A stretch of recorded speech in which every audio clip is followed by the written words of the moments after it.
Recording of accounting of all such organizations which are not intended to earn profit is called as accounting of non-profit concern. For example, Lions Club or a charitable trust.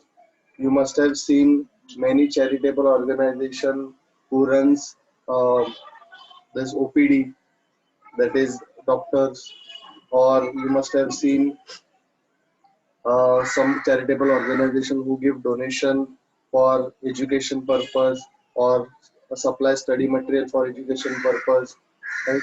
Their accounting is called as accounting for non-profit organization. Now first understand the basic difference between profit organization and non-profit organization. Let's discuss them one by one point wise. First one is primary objective. Primary objective of profit organization is to earn profit. जे आपण final account केलं, admission of partners केलं, retirement dissolution, whatever we done till now, we were all business organization. आणि business ऑर्गनायझेशनचा main aim, basic aim is to earn profit. Whereas एनपीओचा basic aim profit कमवणं नसतो. For example आपलं गणपती मंडळ, गणपती मंडळाचा उद्देश पैसे कमवणं असतो का? नाही. त्यांचा उद्देश सण साजरा करणं असतो. आणि तो सण साजरा करण्यासाठी त्यांना पैसे गोळा करावे लागतात, पैसे खर्च करावे लागतात. त्यांचं केलेलं अकाउंटिंग म्हणजे accounting for not profit organisation. बरोबर. सेकंड, अकाउंटिंग मधला डिफरन्स काय? तर प्रॉफिट ऑर्गनायझेशन ट्रायल बॅलन्स बनवतात, एनपीओ वाले ट्रायल बॅलन्स बनवत नाहीत. बरोबर. ट्रायल बॅलन्सच्या ऐवजी they prepare receipt and payment account. They prepare what? Receipt and payment account. What do you mean by receipt and payment account? Is nothing but your cash book. Is nothing but what your cash book, which record just inflow and outflow of cash. पैसे आले आणि पैसे गेले त्याचं recording म्हणजे receipt and payment account. Debit side records all inflow of cash. Credit side records all outflow of cash. Am I clear with this? Third, इथे ना basically भरपूर एवढे अकाउंट नसतात, त्यामुळे ट्रायल बॅलन्स बनवायची गरज नसते. पैसे येतात ते इन्कम असतं किंवा असेट विकलेली आहे.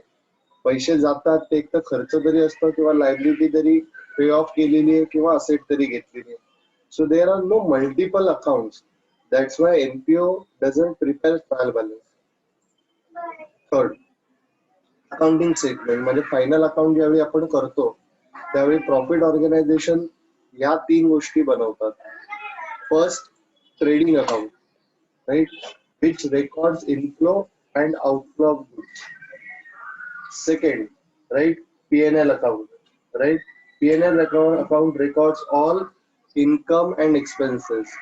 It's a nominal account which records all the expenses on debit side and all the incomes on credit side.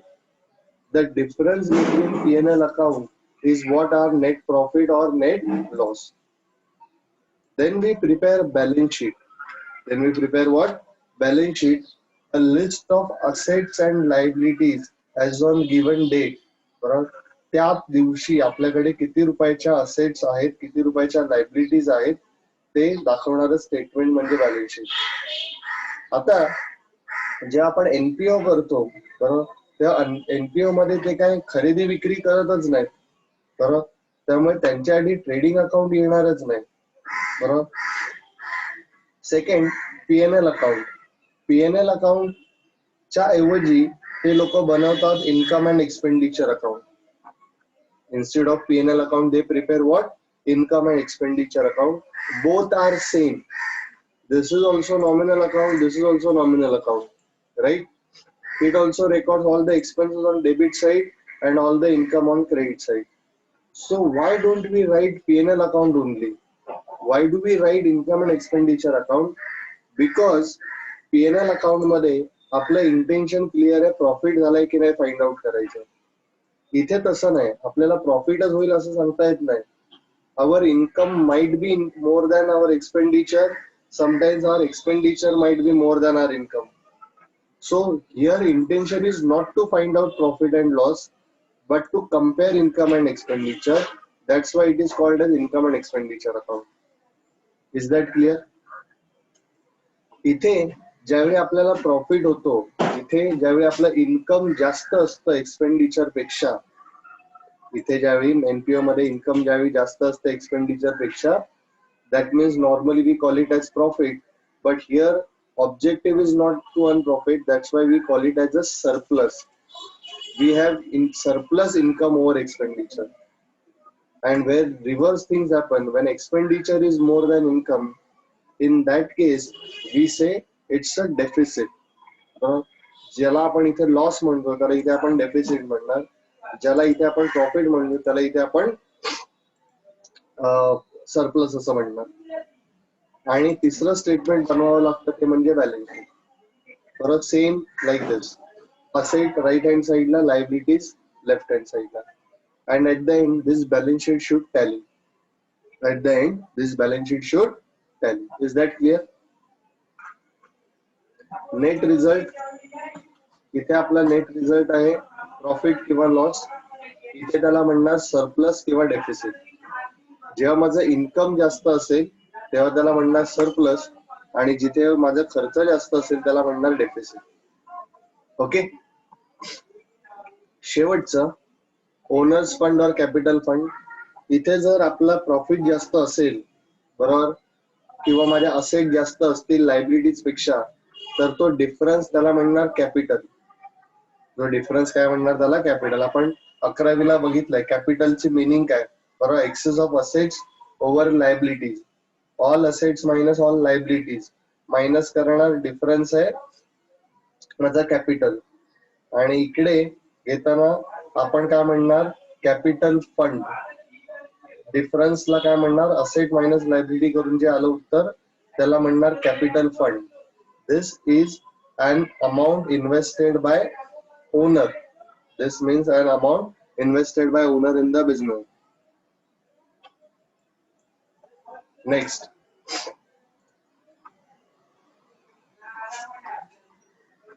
now we are going to record all the transaction in 3 accounts. One is your receipt payment account, one is your income and expenditure account. Basically only these 2 are your accounts. Third is balance sheet, that is your statement, right? Now let's discuss these 2 accounts one by one. Receipt and payment account. मगाशी मी सांगितल्याप्रमाणे आलेले सगळे पैसे debit, गेलेले सगळे पैसे credit. आलेले सगळे पैसे डेबिट आणि गेलेले सगळे पैसे काय credit. It's nothing but the cash account. It's nothing but the cash account. Rule काय रिअल अकाउंटचा रूल काय, cash is real account. What is the rule of real account, debit what comes in, credit what goes out. त्यामुळे आलेली सगळी cash debit, गेलेली सगळी cash credit. Is that clear? याचा जो balance येईल रिसीट अँड पेमेंट अकाउंटचा जो बॅलन्स येईल तो बॅलन्स आपण बॅलन्स शीटला टाकणार. when I'm saying receipt and payment account, I mean to say cash or bank account. So कधी कधी ओव्हरड्राफ्ट फॅसिलिटी पण आपल्याला असू शकते बरोबर. जर असं झालं असेट साईड जास्त आहे आणि लायबिलिटी साईड कमी आहे, सॉरी रिसीट साईड जास्त आहे आणि पेमेंट साईड कमी आहे, so difference is my debit balance. Difference is what my debit balance, and this debit balance is shown on balance sheet asset side. This debit balance is shown on what? Balance sheet asset side. कधी उलट होतं payment जास्त आहे, कधी उलट होतं payment काय जास्त आहे. ते जे जास्तचं पेमेंट आहे right, that will be called as overdraft. Excess payment will be called as what? Overdraft. and that overdraft will be shown on balance sheet liability side. This overdraft will be shown on balance sheet liability side. Am I clear? आपण account बनवणार, कधी कधी account दिलेलं आहे, आपण account बनवणार किंवा कधी कधी अकाउंट दिलेलं आहे. We have to give second effect. पहिला इफेक्ट रिसीट पेमेंटला दिलेला आहे, आपल्याला दुसरा इफेक्ट एक तर इन्कम एक्सपेंडिचरला द्यायचा आहे किंवा बॅलन्स शीटला द्यायचा आहे. Is that clear? Now what does it contains? बघा मगाशी सांगितल्याप्रमाणे it contains all the receipt, whether it is revenue receipt or whether it is capital receipt, whether it is revenue receipt or whether it is capital receipt. आता बघा meaning समजून घ्या revenue रिसीटचा आणि capital रिसीटचा. बरोबर, जे माझे रिकरिंग इन्कम आहे त्याला मी म्हणणार revenue income. Now for this let's take an example of Ganpati mandal. बरोबर, तुमच्या गल्लीतलं गणपती मंडळ आहे आणि तुम्ही त्या मंडळाचे खजिनदार आहात. तर तुम्ही रिसीट अँड पेमेंट अकाउंट बनवणार. आलेले सगळे पैसे डेबिट, गेलेले सगळे पैसे क्रेडिट. पैसे येताना तुम्हाला दोन प्रकारे पैसे येतात, रेव्हेन्यू आणि capital. Now what do you mean by revenue? तुम्ही जी वर्गणी काढता त्याला म्हणणार रेव्हेन्यू इन्कम, रेव्हेन्यू रिसीट. बरोबर, आणि तुम्ही जाहिरात करता त्याला म्हणणार revenue receipt. Why it is called as revenue receipt? Because it is recurring in nature. Because what it is recurring in nature, पुन्हा पुन्हा पुन्हा पुन्हा दरवर्षी येत राहणार, म्हणून त्या अमाऊंटला म्हणणार रेव्हेन्यू रिसीट्स. ओके, आता कॅपिटल रिसीट्स म्हणजे काय? एखादी रिअल अकाउंट विकून, असेट विकून आपल्याला जर पैसे आले तर त्याला आपण म्हणणार कॅपिटल रिसीट.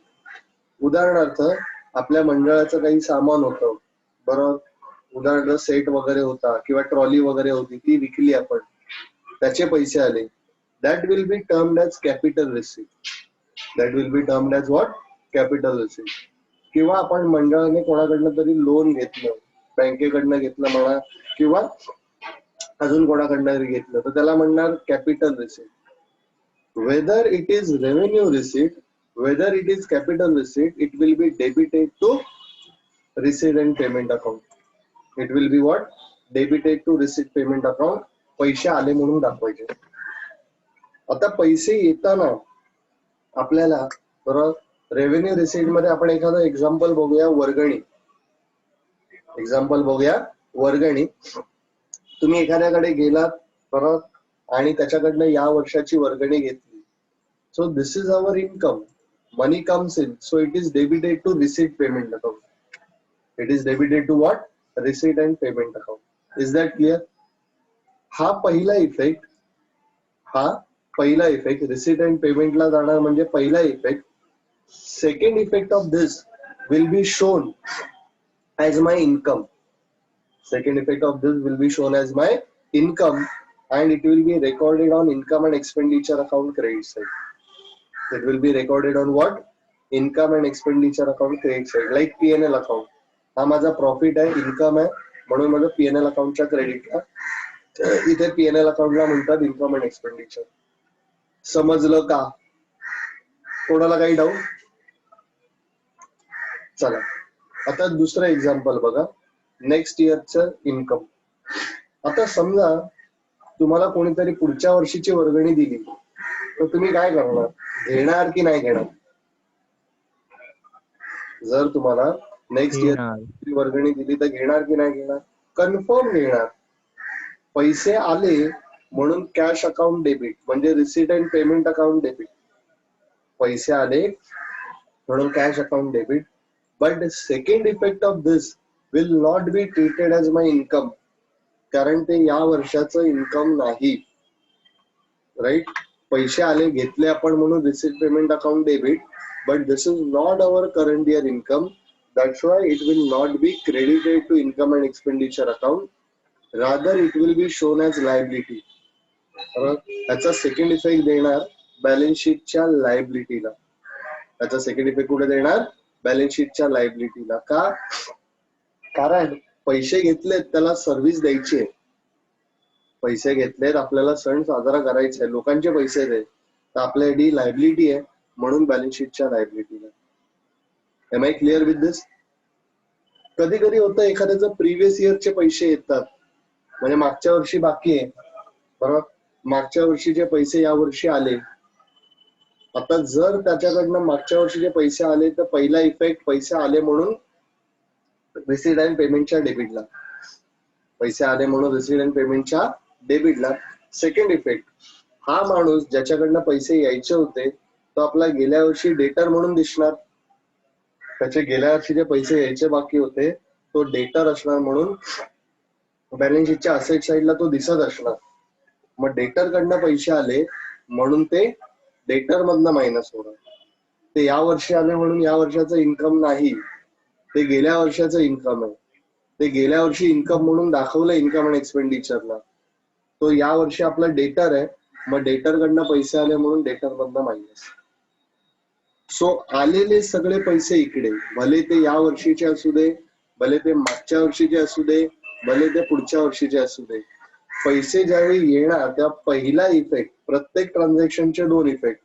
त्यातला पहिला इफेक्ट पैसे आले गेले म्हणून रिसीट पेमेंटला, मग दुसरा इफेक्ट जसं काही नेचर असेल त्याच्यानुसार. सिमिलरली पेमेंट मध्ये पण, पेमेंट करताना खर्च असू दे, मागच्या वर्षाचा असू दे, करंट इयरचा असू दे, पुढच्या वर्षाचा असू दे, पहिला इफेक्ट पैसे गेले म्हणून cash bank account credit, receipt and payment account credit. If the expenditure is of current year, या वर्षाचे खर्च भरले, पेड केले, लाईट बिल फॉर एक्झाम्पल, पहिला इफेक्ट इन्कम अँड एक्सपेंडिचरच्या डेबिटला, दुसरा इफेक्ट रिसीट अँड पेमेंटच्या क्रेडिटला. ओके, समजा असं केलं आपण, मागच्या वर्षीचं लाईट बिल भरलंय, तर पहिली गोष्ट मागच्या वर्षी ती लायबिलिटी म्हणून दिसणार. आपण जर मागच्या वर्षाचं लाईट बिल भरलंय म्हणजे मागच्या वर्षी ते आउटस्टँडिंग होते, म्हणजे आपल्याकडे बॅलन्स शीटला लायबिलिटी म्हणून ते दिसत असणार. मग जर मागच्या वर्षीचे भरले तर पहिला इफेक्ट कॅश गेली म्हणून इकडनं क्रेडिट, दुसरा इफेक्ट लायबिलिटी मधनं लेस. दुसरा इफेक्ट कुठे? लायबिलिटी मधनं लेस. समजलं का? चलो, थर्ड, नेक्स्ट इयरचं पेमेंट केलं. जर मी समजा नेक्स्ट इयरचं पेमेंट केलं तर पहिला effect cash bank account credit, पहिला effect cash bank account credit. त्याचा सेकंड इफेक्ट जाणार बॅलन्स शीटच्या असेटला, कारण पुढच्या वर्षाचे लाईट बिल भरलंय, वसूल करायचंय. पुढच्या वर्षाचं लाईट बिल भरलेलं आहे, वसूल करायचंय, म्हणून पहिला इफेक्ट कॅश गेली म्हणून कॅश अकाउंटच्या क्रेडिटला, second effect asset. Is that clear? तुम्हाला ऍडजस्टमेंटच्या स्वरूपात इन्फॉर्मेशन देतील किंवा तुम्हाला रिसीट पेमेंट बनवून देतील. जर रिसीट पेमेंट बनवून दिलेलं असेल तर प्रॉब्लेम सोपा. मग या प्रत्येक आयटमचा सेकंड इफेक्ट तुम्हाला अप्रोप्रिएटली द्यायचा आहे. पहिला इफेक्ट हा झालाय, सेकंड इफेक्ट द्यायचा आहे, जो योग्य इफेक्ट असेल तो द्यायचा. Is that clear? Income and एक्सपेंडिचरला तर इन्कम अँड एक्सपेंडिचरला, बॅलन्स शीटला तर बॅलन्स शीटला. Clear? Next, features of receipt and payment account. कोणत्या प्रकारचं अकाउंट आहे? रिअल अकाउंट आहे, right? What is the rule? Debit what comes in, credit what goes out. Receipt payment account is similar to cash book. बरोबर, आलेले पैसे debit, गेलेले पैसे credit. It records all type of receipt and payment. म्हणजे भले ते revenue receipt असू दे, भले ते कॅपिटल रिसीट असू दे, म्हणजे भले ते वर्गणीचे पैसे असू दे किंवा ट्रॉली विकून आलेले पैसे असू दे, भले ते मूर्तीचे पैसे असू दे, बरोबर, किंवा आपण ट्रॉली घेतली, विकतच घेऊन टाकली, तर ती आपली असेट झाली. बरोबर, तुम्हाला दरवर्षी डीजे बीजे स्पीकर वगैरे लागतात, मग तुम्ही दरवर्षी भाड्याने आणण्याच्या वेळी तुम्ही विकतच आणले तर that will be your capital expenditure. So first effect cash bank account credit, second effect this will be shown on balance sheet asset side. भले ते रेव्हेन्यू एक्सपेंडिचर असू दे, भले ते कॅपिटल एक्सपेंडिचर असू दे, it will be recorded first in receipt and payment. Income receivable and amount payable are not recorded in this book. बरं, जे द्यायचे घ्यायचे बाकी असतील त्याचं रेकॉर्डिंग इथे होत नाही.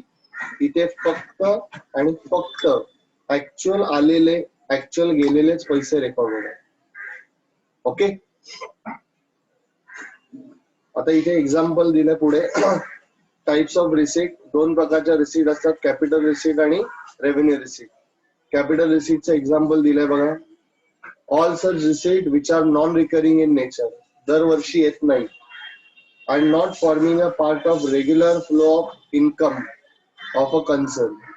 माझा गणपती मंडळ आहे, गणपती मंडळाला दरवर्षी जे इन्कम येत नाही, कधीतरी अचानक येतं, अशा इन्कमला मी म्हणणार capital receipt. For example, specific donation for building. बघा, गणपती मंडळासाठी वर्गणी, देणगी, बरोबर, ती पेटी ठेवली त्याच्यामधनं येणारं इन्कम, बरोबर, हे रेव्हेन्यू इन्कम. पण जर कोणी स्पेसिफिक डोनेशन दिलं की हे डोनेशन ह्याच कामासाठी वापरायचं, फॉर एक्झाम्पल कोणीतरी डोनेशन दिलं आणि सांगितलं ही अमाऊंट मूर्ती आणण्यासाठी, तर तो पैसा मूर्ती आणण्यासाठीच वापरायचा. मग जेव्हा तुम्ही पैसा मूर्ती आणण्यासाठी वापरता तेव्हा ते डोनेशन तुमच्यासाठी लायबिलिटी. हे आलेले पैसे याच आणि याच कामासाठी वापरायचे. बरं, जर कोणी तुम्हाला डोनेशन दिलं, सांगितलं की याचं गणपतीला तुम्ही हे बनवा, सोन्याचा मुकुट बनवा, तर ते पैसे तुम्ही डीजे साठी वापरू शकत नाही. So that amount is called as specific donation for you. And specific donation, right, is your capital receipt. पहिला इफेक्ट आले म्हणून कॅश बँक अकाउंटच्या डेबिटला, रिसीट पेमेंट अकाउंटच्या डेबिटला. दुसरा इफेक्ट बॅलन्स शीटच्या लायबिलिटी. दुसरा इफेक्ट कुठे? बॅलन्स शीटच्या लायबिलिटीला. सेकंड आहे लायब्ररी मेंबरशिप फी, बरोबर, लाईफ मेंबरशिप फी. आता याचं मिनिंग समजून घ्या. तुम्ही दरवर्षी वर्गणी भरण्याच्या ऐवजी एकदाच 10,000 रुपये दिले आणि सांगितलं मला लाईफ मेंबर करा, बरोबर, तो that is called as life membership fee. That is capital receipt. Sale proceeds of fix asset. आपण एखादी फिक्स असेट विकली, बरोबर, तर त्याच्यामधनं येणारे पैसे, बरोबर. Capital receipts are either added to capital fund or shown separately on a liability side of balance sheet. Life membership जी subscription आपण बघितलं, लाईफ मेंबरशिप फी बघितली, ती कॅपिटल फंड मध्ये ऍड करतात. पण स्पेसिफिक डोनेशन आपण सेपरेटली लायबिलिटीला दाखवतो. म्हणजे थोडक्यात याचा इफेक्ट बॅलन्स शीट मध्येच जाणार. जर समजा जर मी कॅपिटल फंड मध्ये ऍड केलं तरी कॅपिटल फंड पण लायबिलिटीला आहे, सेपरेटली शो केलं तरी लायबिलिटीला आहे. So capital receipts are shown on balance sheet.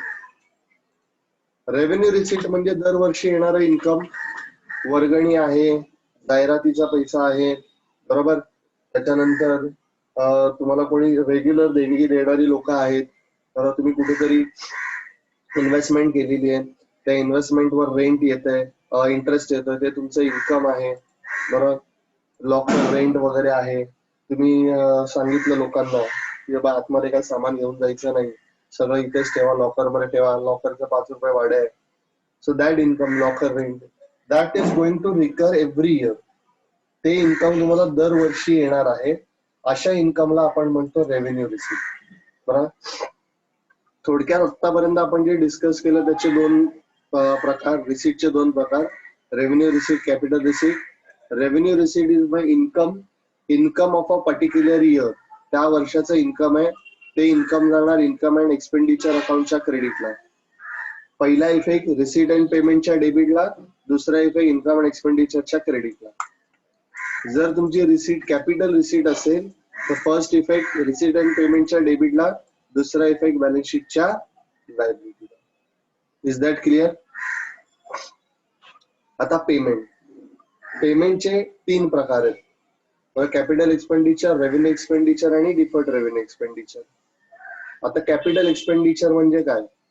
असा खर्च की ज्याचे benefit we get over a period of years, वर्षानुवर्ष आपल्याला त्याचे बेनिफिट्स मिळत राहतात, अशा खर्चाला आपण म्हणतो capital expenditure. For example Ganpati मंडळे ट्रॉली विकत घेतली, लाईट सिस्टम, स्पीकर वगैरे सगळे विकत घेतले, किंवा देवाला दागिने बनवले. So that is my asset. So all such payment is called as my capital expenditure. All such payment is called as what? My capital expenditure, right? And what is my revenue expenditure? तुम्ही भाड्याने आणलं, जर ताडपत्री भाड्याने आणले, तुम्ही bench वगैरे भाड्याने आणले, बाकडे भाड्याने आणले, स्पीकर भाड्याने आणले, लाईट्स भाड्याने आणले, तर तुम्ही वापरला, पेमेंट केलं, त्याचा बेनिफिट संपला, बरोबर. तुम्ही माणसं कामाला ठेवली, त्याचा पगार दिला, तुम्ही भाडं दिलं, it has got single use, बरोबर. तुम्हाला परत यूज करायचंय, परत पेमेंट करावं लागणार. मग अशा खर्चाला आपण म्हणणार रेव्हेन्यू एक्सपेंडिचर. अशा खर्चाला आपण काय म्हणणार? Revenue expenditure. हे जे मध्ये रेव्हेन्यू एक्सपेंडिचर आहेत, सॅलरी, रेंट, टॅक्स, इन्शुरन्स वगैरे, These expenditure will be debited to income and expenditure account. हा माझा खर्च आहे, हा काय माझा खर्च आहे, खर्च माझ्या इन्कम अँड एक्सपेंडिचर अकाउंटच्या डेबिटला जाणार बरोबर. आणि कॅपिटल एक्सपेंडिचर ही माझी असेट आहे. कॅपिटल एक्सपेंडिचर काय माझ्यासाठी असेट आहे, ते असेट बॅलन्स शीटच्या असेटला जाणार. Is that clear? बघा, these expenditures are non-recurring in nature. The benefits of such expenditure are likely to be received for a long period of time. These expenses are shown on balance sheet assets. हे जे expenditure आहेत ते कदाचित पुढच्या वर्षामध्ये पण दाखवले जाऊ शकतात. And their balances are carried forward in next accounting period. म्हणजे काय, असेट आहे, या वर्षी 1 लाखाची असेट घेतली, ती या वर्षी डेप्रिसिएट झाली, उरलेली पुढच्या वर्षी वापरणार. So it is carried forward to next year. आता revenue expenditure. These expenses are recurring in nature. दरवर्षी होणारे खर्च. The benefits of expenditure are enjoyed in current year only. एका आणि एकाच वर्षामध्ये त्याचे बेनिफिट संपतात. ओके. आता तिसरा खर्च आहे डिफर्ड रेव्हेन्यू एक्सपेंडिचर. म्हणजे काय, ही असेट नाहीये पण त्याचा बेनिफिट एक नाही, एकापेक्षा जास्त वर्ष येतो, तर त्याला म्हणणार deferred revenue expenditure. For example, यांनी दिले 3 वर्षाचे मी जर ऍडव्हर्टायझिंगचे पैसे एकदम भरले, मला दर वर्षाचा 15,000 रुपये खर्च होता समजा जाहिरात करण्यासाठी, पण मला ऑफर दिली ऍडव्हर्टायझर, जिथे मी ऍडव्हर्टाईज करतोय त्यांनी सांगितलं की जर तुम्ही 3 वर्षाचे पैसे एकदम भरले तर तुम्हाला 15 ते 45 होण्याच्या ऐवजी 30,000 रुपयाचाच खर्च येईल, पण पैसे ऍडव्हान्स मध्ये द्यायचे.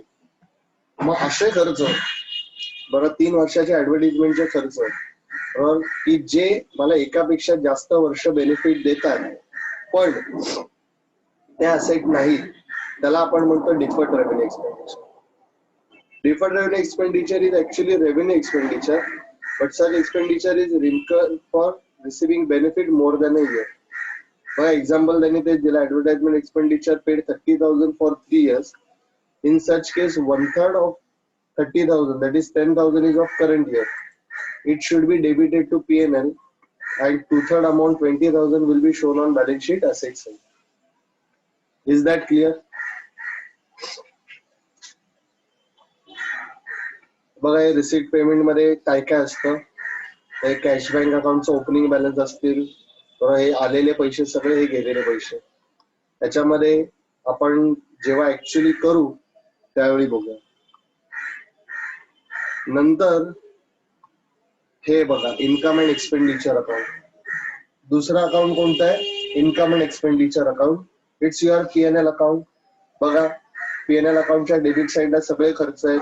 Salary paid, wages paid, printing and stationery, rent paid, interest paid, conveyance, rates and taxes, insurance premium, audit fees, other expenses. If you look at this carefully, these are my all expenditures. These are what my all expenditures, and all these expenditures are debited to P&L account. Final account मध्ये जे करायचं तेच आपल्याला करायचंय. सगळे खर्च P&L अकाउंटच्या ऐवजी इथे कोणतं अकाउंट आहे? Income and expenditure account. बाकी सगळं same, logic same, effect same.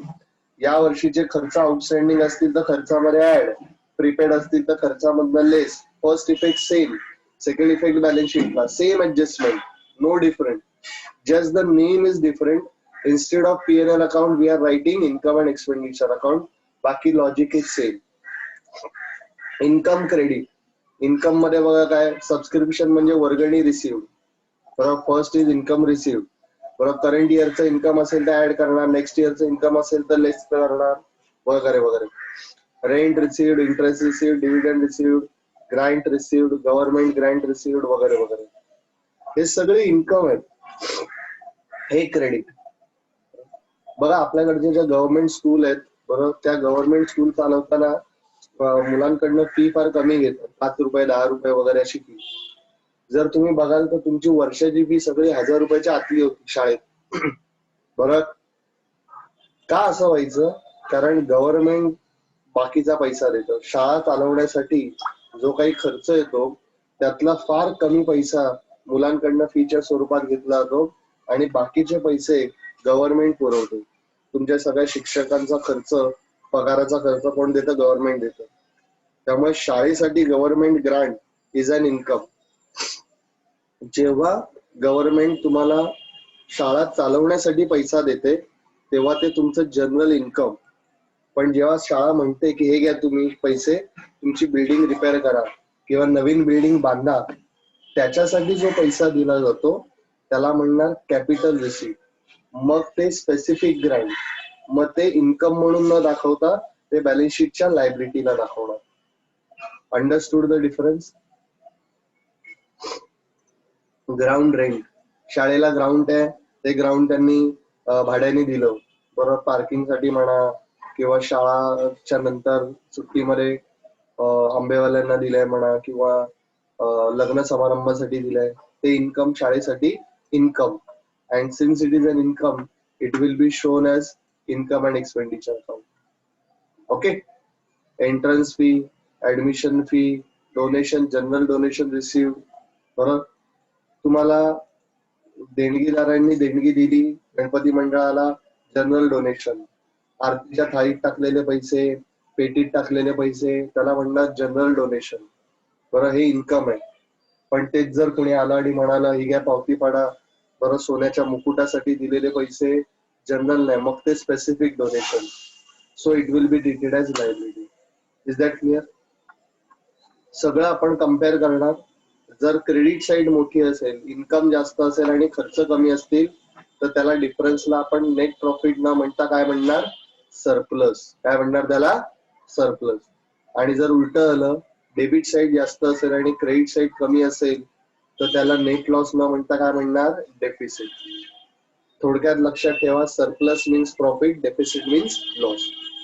आणि हा जो काय प्रॉफिट किंवा लॉस असेल, बरोबर, तो कशामध्ये ऍड होणार? बॅलन्स शीट मध्ये, कॅपिटल फंड मध्ये. कशात ऍड होणार? बॅलन्स शीट मध्ये, कॅपिटल फंड मध्ये. Is that clear? कोणाला काही डाऊट? आपण दोन अकाउंट आज बघितले, रिसिट पेमेंट आणि इन्कम एक्सपेंडिचर. दोघांमधला बेसिक फरक समजून घ्या. बरोबर, रिसिट पेमेंट रिअल अकाउंट आहे, कॅश आली गेलेली ते रेकॉर्ड करतो, बरोबर. आणि इन्कम अँड एक्सपेंडिचर खर्च आणि इन्कम कम्पेअर करतात. म्हणजे हे कोणतं अकाउंट आहे? Nominal account. This is similar to cash book, this is similar to PNL account. Okay. याचा ऑब्जेक्ट काय? आपल्याकडे कॅश किती आहे ते कॅल्क्युलेट करणं. आज गल्ल्यात किती पैसे आहेत.